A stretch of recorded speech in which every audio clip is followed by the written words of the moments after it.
Hunter Dunn, one of our next guests, points out Trump, quote, wants to stifle speech. The best way to prevent your speech from being stifled is having so many people exercising their First Amendment rights together that he can't possibly arrest all of them. And that's how you weaken him. Joining us now is Hunter Dunn, National Press Coordinator for the 5051 movement, which is part of the No Kings Day Coalition. Hunter is helping organize the downtown Los Angeles demonstration today. Also joining us, former Congressman Joe Walsh, author of The Social Contract on Substack. He's speaking at the No Kings rally in Hartford, Connecticut. Gentlemen, thank you both very much for coming to the weekend. Former Congressman Joe, one of my big concerns about the No Kings demonstrations across the country today, the one you're participating in, the one Hunter's participating in, is not the specter of violence on the part of the protesters. It's the specter of potential violence on the part of people who want to instigate something, who want to turn this into something that turns the horrifying and deplorable descriptions of the people who are going to take this to the streets today by the Speaker of the House and other Republicans, that this is somehow not the will of the American people exercising itself as guaranteed in the Constitution.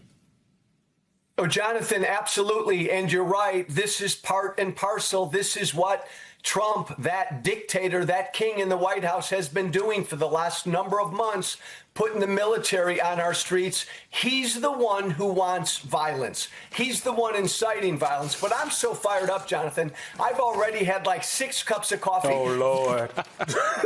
No, man, that's just the beginning. I mean, think about what today is. Today is all about love for this country. We are going to see the largest, I mean the largest, peaceful protest in American history.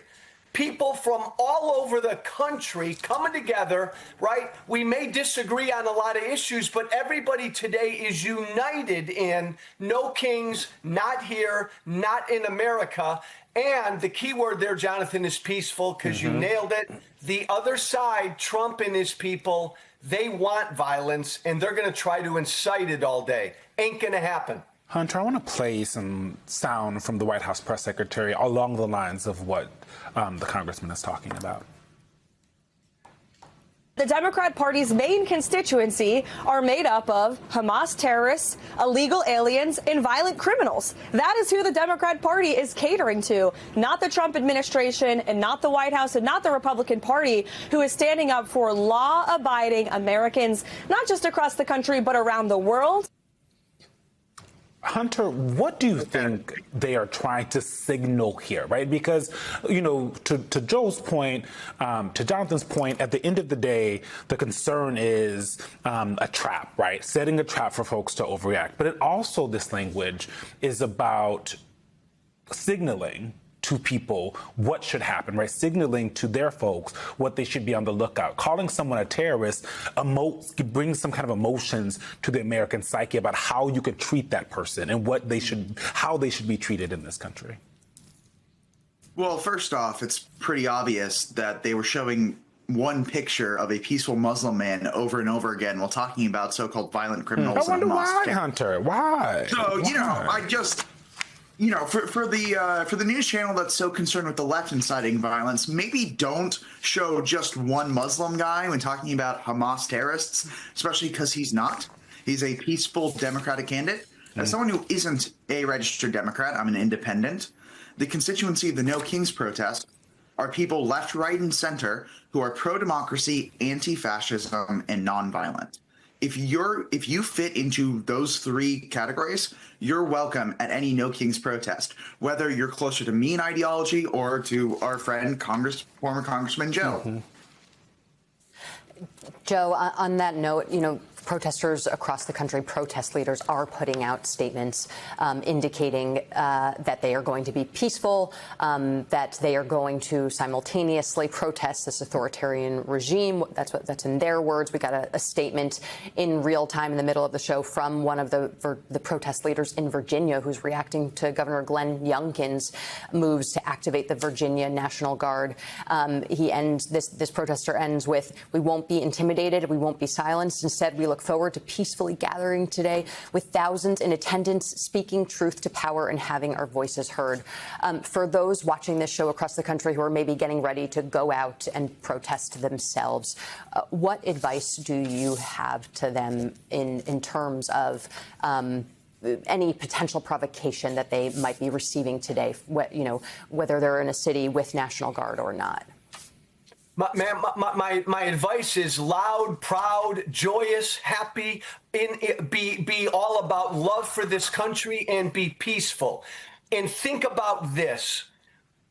What my former party is scared to death of, and some have told me this privately. That's why Speaker Johnson and some of my former colleagues, oh my God, I mean, terrorists, calling people today terrorists, what they are afraid of is mammoth, peaceful protest. That's what scares the heck out of them. What they want is violence. What they want is division.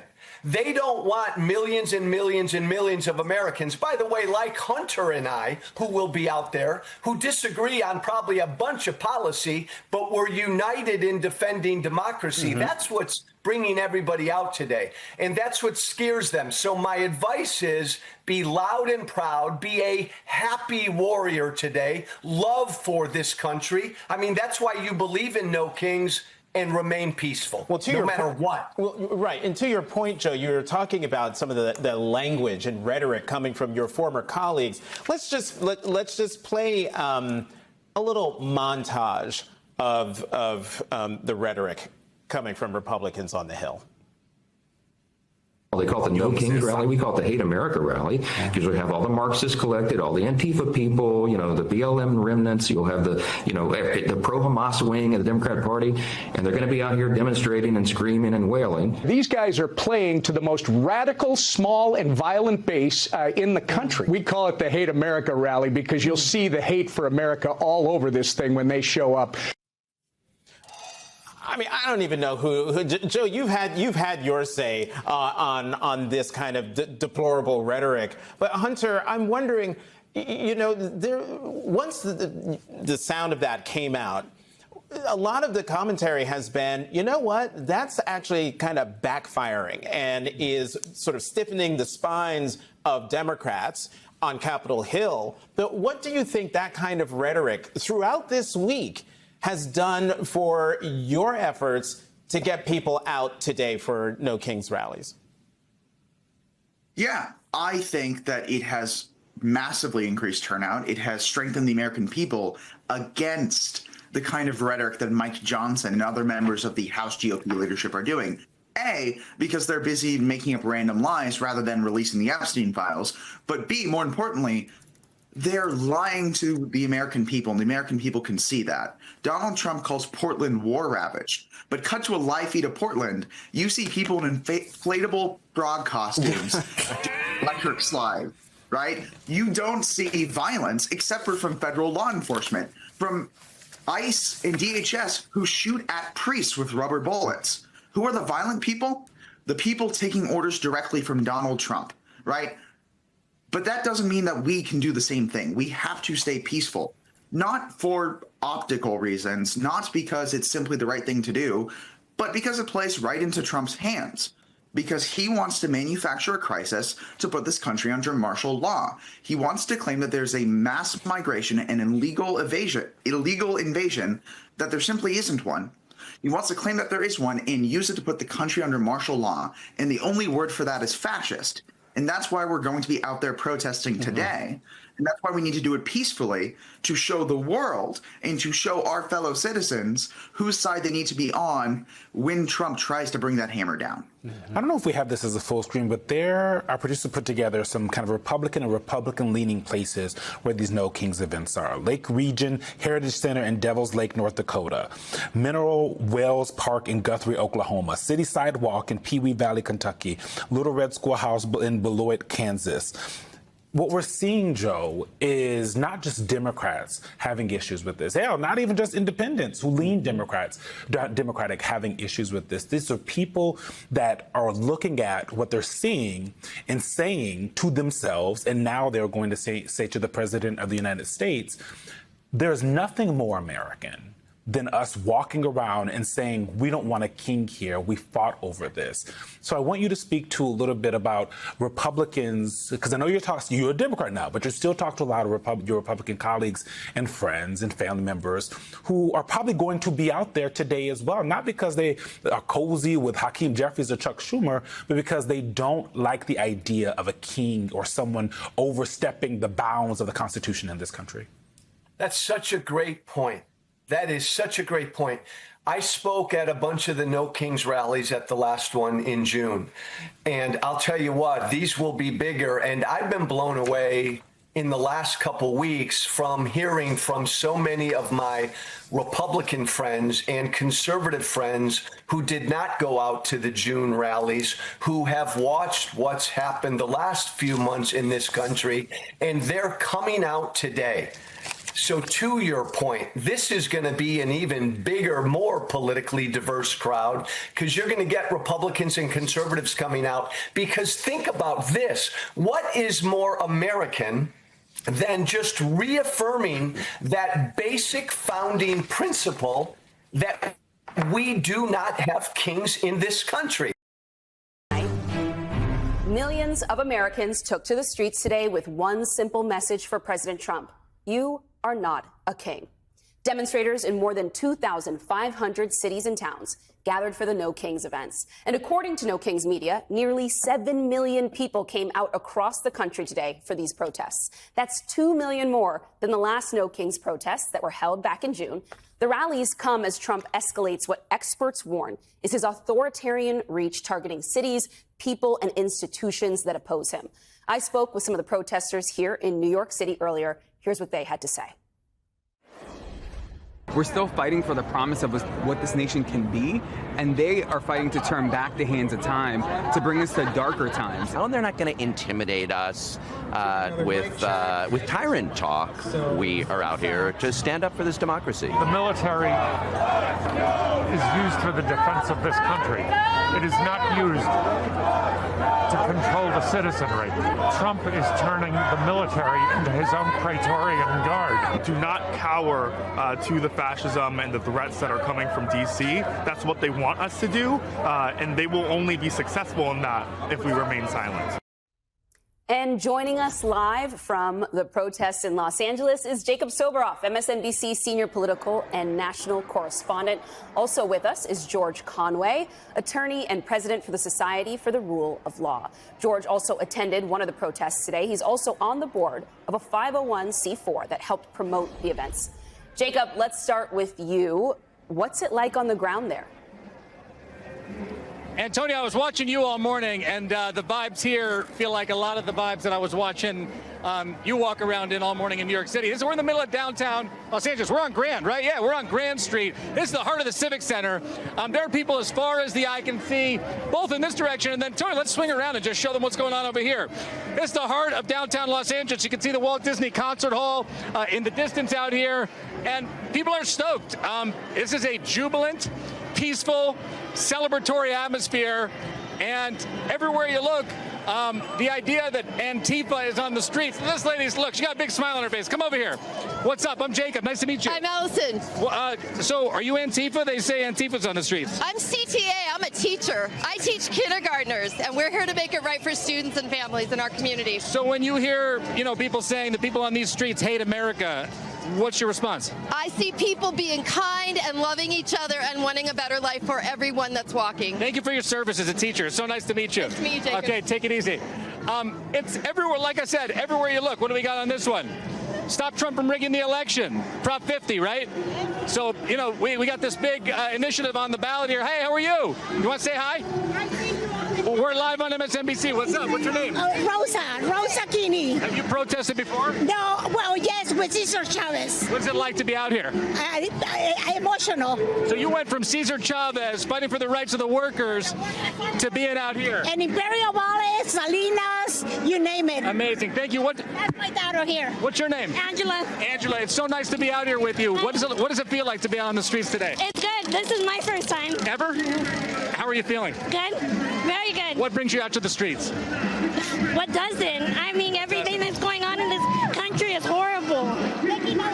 Taking away our rights, taking away our neighbors, kids being scared to go to school is horrible. And you're fighting back? Yes, of course. All right, you be safe out here today, all right? You too. Nice to meet you guys. It really is electric, guys. And look, here's another one. These inflatable suits, everywhere you go, people are partying. Where'd you get that suit? I bought it. Amazon, but I don't really. We're live on MSNBC. Tell me, what's the number one thing that brings you out here right now? Anti-fascism. No kings in this country. It's not allowed. We didn't vote for it. We don't want it. ICE out of LA. ICE out of LA, please. It's so nice to meet you guys. What are your names? Amanda. Brooke. Amanda and Brooke. All right, nice to meet you, Amanda and Brooke. Let me hand you that if that's okay. Can I hand you that? Wait, check this out, guys. It's loud. I don't know if you'll be able to hear me or if I'll be able to hear you, but I mean, it is a real party. Hold on, let me say hi. How's it going in there? It's going well. How are you? Have you guys done this before? I feel like I've seen you guys out and about a lot. Yeah, well, so it's always at the space where healing needs to happen. When you hear people out in D.C. say, these people out on the streets hate America, that this is Antifa, what is this? What are you seeing right now? This is love and power and community. Love and power and community. What's your name? Valeria. Valeria? Nice to meet you. Jacob. Take care. Thank you. All right, guys. Wow. This is not, there are no clashes. There is no violence. This is a big, peaceful, loving day on the streets of Los Angeles. Guys? Jacob, what's the best sign you've seen today? Oh, man, the best. How about one that we find right now? Oh, here. This is very California. This is very California. The only orange monarch I want, the butterfly sign. They just asked me what's my favorite sign. Check it out. Nature very lovers California. right there. Hi. Say hi to MSNBC. Hi, MSNBC. Guys, we love butterflies in California. Who doesn't love butterflies? Jacob, make sure you get a energy bar or a Red Bull for your cameraman. You're really working them hard with all those movements across the protest. Hey, you know, Get your I steps got them in. in my backpack. That's why I brought the backpack. There you go. Stay safe, my friend. We'll check in with you a little bit later. Greatly appreciate it. So, George, we want to check in with you in D.C. Was the vibe in D.C. as much fun as what was happening in L.A.? Or, I mean, I know D.C. has just been a resurrected war zone, but you were there today, and you also were in a pretty interesting wardrobe choice, I must say. I feel like you were wearing a T-shirt that was designed to troll Donald Trump. Yeah, it said, I am Antifa. And I think a guy from the Daily Caller took a photograph of it, and then it was some kind of gotcha on conservative media. But, it's just completely silly. I mean, I was out there with my dog. It was I was out in Arlington, Virginia, shortly after 9 a.m. For a march that started at 10. I was there with my corgi, Clyde. And Clyde might be Antifa. Clyde might really be Antifa as a corgi owner. Yeah, he wore He's a this. stable I genius also and he's had, yes, and then I also had, just in case man. we ran into small borders, I had a bag. Are you showing us your of bribes cash. on live TV? Here. I mean, thanks for having me on. But anyway, You're supposed to do that No, after and I the got show to- ends, George. Oh, sorry. No, and I actually there was some kind of like a giant puppet of Donald Trump, orange face with little hands that they were manipulating, and I stood up to the puppet like I was making a peace offering with the Cava bag, and so. But anyway, Mr. Soros came through. I mean, it's great. I was like. I had all this walking around money thanks to Mr. Soros. But anyway, no, it was absolutely a love fest. It was absolutely a lot of fun. I mean, I think the problem we have in the modern world is people watch this stuff. We doom scroll on our phones and we're just like, oh, what can we do? What can we do?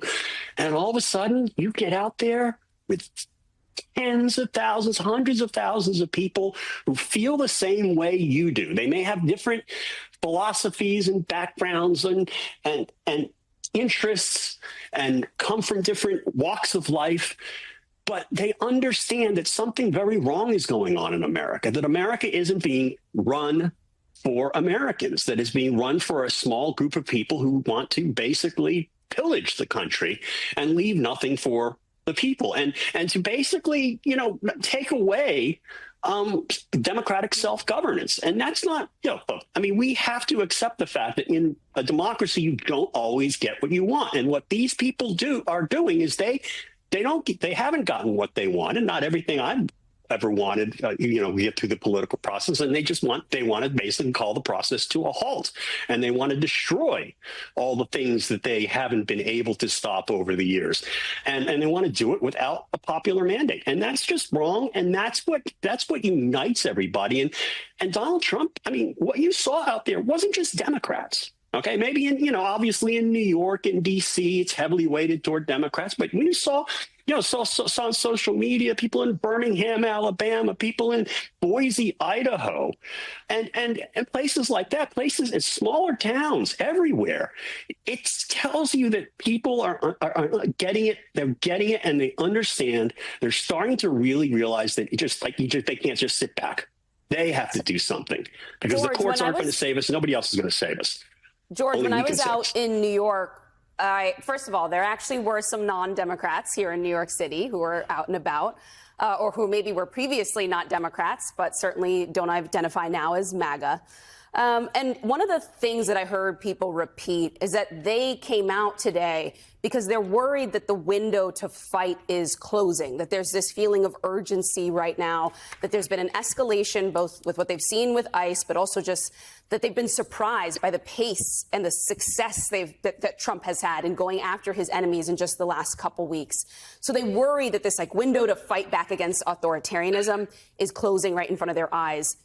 Do you, and from your expertise, do you feel like that's true, that we're here right in this moment where that window is closing? Yes and no. And let me see if I can untangle the answer on my TV. I think that if people weren't getting together and doing this at this moment, we would be in big trouble.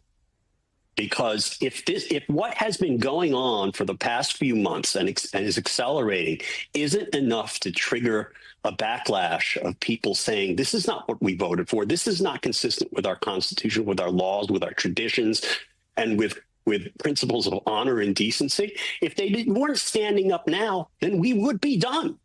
We would be done. And that window would close. And I think what's going on here is people were afraid that window was closing because nothing was happening. People weren't getting out on the streets. And now they know they can keep that window open. They can do it. They can do it by getting out there and showing that they're willing to go out there and take the time to fight for their beliefs. And then going out there and, really importantly, realizing they're not alone. So that was this was a very, very important moment. And I think people are starting to understand, too, this is going to be a marathon, not a sprint. Okay, Trump isn't going to fold tomorrow because of this wonderful 7 million people gathering throughout the country. But it means that people are willing to go out there and they're going to get more excited. They're going to get more people, more friends. They're going to tell about oh, this was fine. It was actually fun. Right. And we're going to see bigger and bigger and bigger events as time goes on. And yeah, the momentum is definitely on the side of the people. Yeah. It's day 18 of the federal government shutdown. It's now the third longest in U.S. history. No end in sight to this one. The Republican House Speaker Mike Johnson has once again shuttered the lower chamber for the upcoming week, instructing GOP lawmakers to stay in their home districts and out of Washington. It's been something of a rolling recess instituted by Speaker Johnson since September 19th, when the House passed its version of a short-term funding bill. House Republicans have been pretty much MIA since then. The shutdown impasse is centered around the expiring Affordable Care Act health subsidies. Democrats want to extend them in order to prevent insurance premiums from soaring for millions of Americans. Johnson and Republicans have been unwilling to include them in the negotiations, even though any new spending bill would need at least some support from Democrats in order to pass, because the filibuster in the Senate requires a 60-vote threshold to clear. Now, that's something Republicans could overcome if they wanted to, but they're choosing not to for the moment. In the meantime, Johnson has refused to swear in Democratic Representative-elect Adelita Grijalva 25 days after she won the special election to represent Arizona's 7th congressional district. This, of course, comes as she promises to become the final signatory, the 218th signatory needed for a discharge petition that has bipartisan support in the House, which would force a vote on the Department of Justice releasing the Epstein files.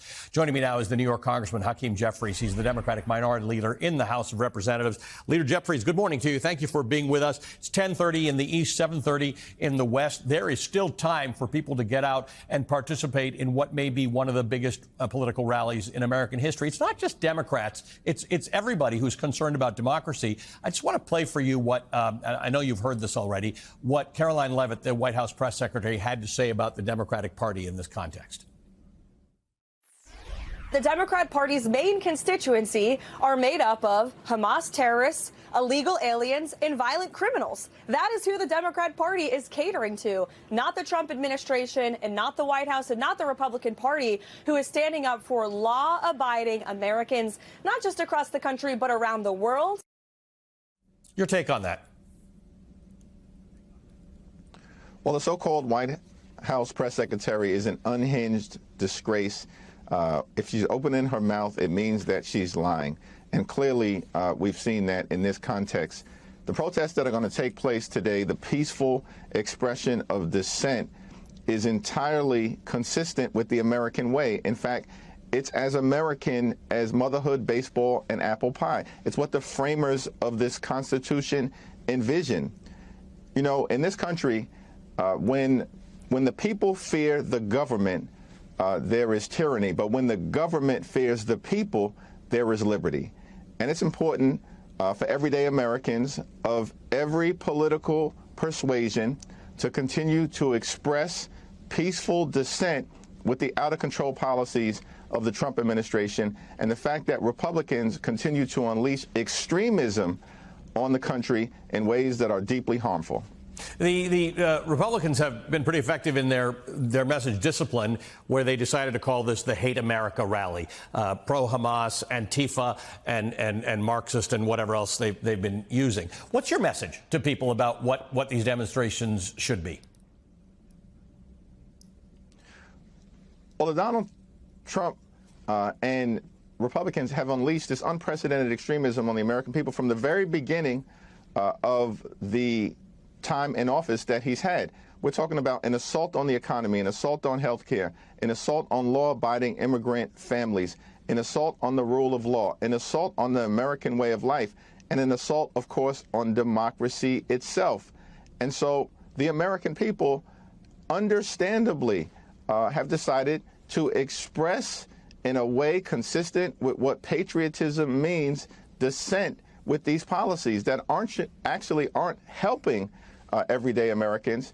They are designed to help Republican billionaire donors. That's what we saw with the One Big Ugly Bill. And now, of course, as we are in day 18 of the Trump Republican shutdown, Republicans have shown zero interest in reopening the government and zero interest in actually extending the Affordable Care Act tax credits, which is going to result in tens of millions of people experiencing dramatically increased health care premiums, co-pays, and deductibles. It's all consistent with a Trump administration that continues to hurt the American people and unleash cruelty, which apparently is the point of them being in office. Except a whole bunch of people with whom you don't normally agree, including Marjorie Taylor Greene, are saying that the phone calls that are coming into their offices are about healthcare costs rising and healthcare premiums rising. This is, in theory, going to hurt a whole lot of people in Donald Trump's base. Without question. In fact, I think the 5 states that rely the most on the Affordable Care Act tax credits are all states that Donald Trump won. We're talking about West Virginia, Wyoming, Alaska, Tennessee, and Mississippi. 45% of the people who benefit from Affordable Care Act tax credits are Republicans, 35% are Democrats, and the rest are independents. So this is an American issue. And the assault on health care that has been unleashed on the American people hurts everybody. People in rural America, urban America, small town America, the heartland of America, working class America, and of course black and brown communities all across America. So what Democrats are fighting for is to stand up for Medicaid, stand up for Medicare, for the Affordable Care Act, stand up to push back against this effort to close our hospitals, our nursing homes, and our community-based health clinics. We're standing up for the principle that in America, the wealthiest country in the history of the world, access to high-quality health care shouldn't simply be a privilege just available for the wealthy and the well-off. It should be a right available to all Americans. Leader Jeffries, Adelita Grijalva is becoming famous. She was elected into a seat was held by her father in Arizona 25 days ago. She hasn't been sworn in. There's a whole lot of gaslighting going on about why she hasn't been sworn in. Let's listen to some of it from House Speaker Mike Johnson. I thought Hakeem was a better attorney than that. It's a publicity stunt by a Democrat attorney general in Arizona who sees a national moment and wants to call me out. She has nothing whatsoever to do with what's happening in Congress. I would say to Rep. Grijalva, if her Democrat colleagues and leadership have not informed her, you can be serving your constituents right now. You have an office. She's hired 16 employees. That's a little bit of gaslighting. She is in office. She has hired employees, but she's not been sworn in as a member of Congress. And there's no prohibition in a shutdown about her not being sworn in. There's absolutely no prohibition. She should have been sworn in weeks ago. The fact that she hasn't been sworn in is a big tell. Mike Johnson and the Republicans clearly are trying to hide the Epstein files from the American people because they've been ordered to do so by their boss, Donald Trump. And the challenge is they don't want to swear in someone like Representative-elect Adelita Grijalva, who understands that as members of Congress, we don't work for Donald Trump, we don't work for J.D. Vance, we don't work for their billionaire donors, we work for the American people. Leader Jeffries, good to see you. Thank you for joining us this morning. New York Congressman Hakeem Jeffries is the top Democrat in the House of Representatives.